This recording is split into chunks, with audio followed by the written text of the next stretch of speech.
The Callisto Protocol is a sci-fi horror survival action game, but the action is one of my favorite parts of these, so that's what I'm going to start with. One of the first things Callisto will teach you is its dodging and melee mechanic. It's pretty simple, so you're going to hold left or right to dodge attacks, and then you're just going to follow up with the melee attack once you think they're done comboing.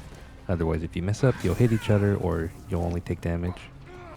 And while the melee is important, you're also going to have access to a shiv for some stealth kills, a handful of guns that you can also use.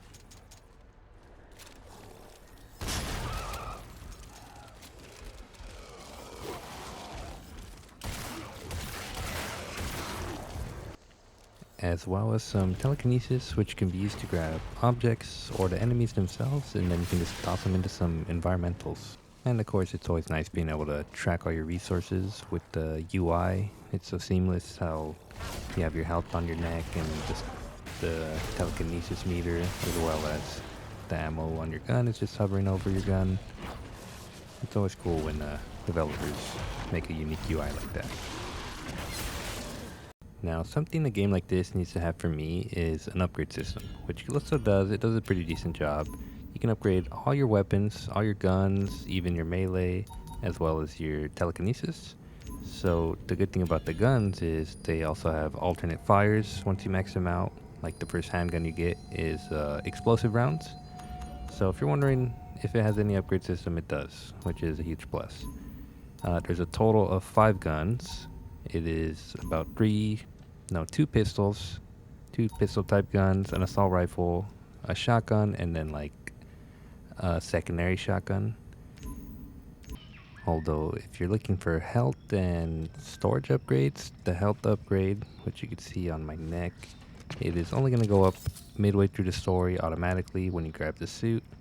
And the inventory, it does double, but it's also automatically when you get the suit as well, so don't expect any optional stuff. There is no puzzles at all in this game. It's kind of straightforward, so that's a positive or negative depending on if you like puzzles. So while there isn't any puzzles, there is optional paths you can take. So like here, you would take this battery and go up the stairs and just continue forward, but instead you could grab it, head backwards a little, backtrack a little, and then use the battery to come to an optional area to get some more Callisto credits that we can upgrade your character more.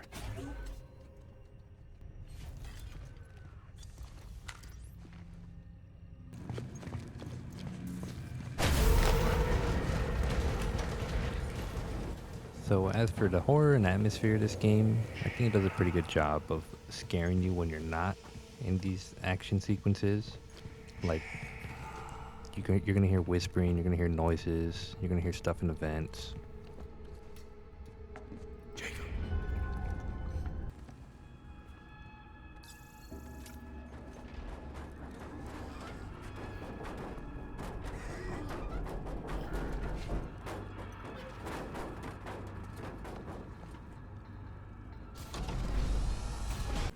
It being sci-fi, I feel like allows you freedom to do pretty much anything you want, story-wise and creature-wise. The story itself is pretty straightforward. It's going to answer a lot of questions and it'll still leave you with some, which is always a good thing if you want to see the story continue for Callisto, which I should also mention, it took about 8 hours to complete the campaign on the lowest difficulty, so whether it's a good thing or bad thing is up to you. But even though the game is kind of short, I feel like it does do a good job on having enough memorable moments to not let it be forgotten too easily. Like, I really like the sewer scene. I appreciated the small stuff, like once you get to the sewers, Jacob will be covering his nose and coughing. After a fight, you'll be covered in blood.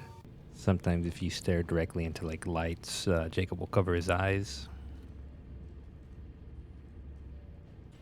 I should mention at launch, the healing and weapon swapping did feel kind of bad also. Felt very slow and not like something you would want to do in the middle of a fight.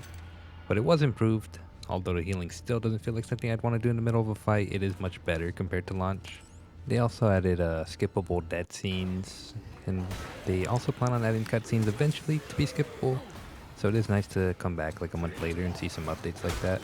So overall, I think it's a great game. The combat was pretty unique compared to these types of games, especially in this genre, and it could have easily been a bad decision, but they somehow made it work. It ended up being just kind of addicting, just getting up close, or switching to a gun, using telekinesis, grab an environmental object to take them out with.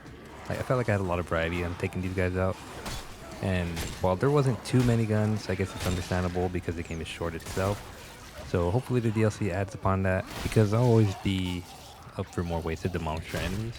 But anyways, I'd rate my trip to the moon of Jupiter an 8.5 out of 10. Any game that's going to let me be as scary as the monsters I'm facing by upgrading my character is always going to be enjoyable to me if done right, which I think Callisto did do it right. So yeah, thanks for watching.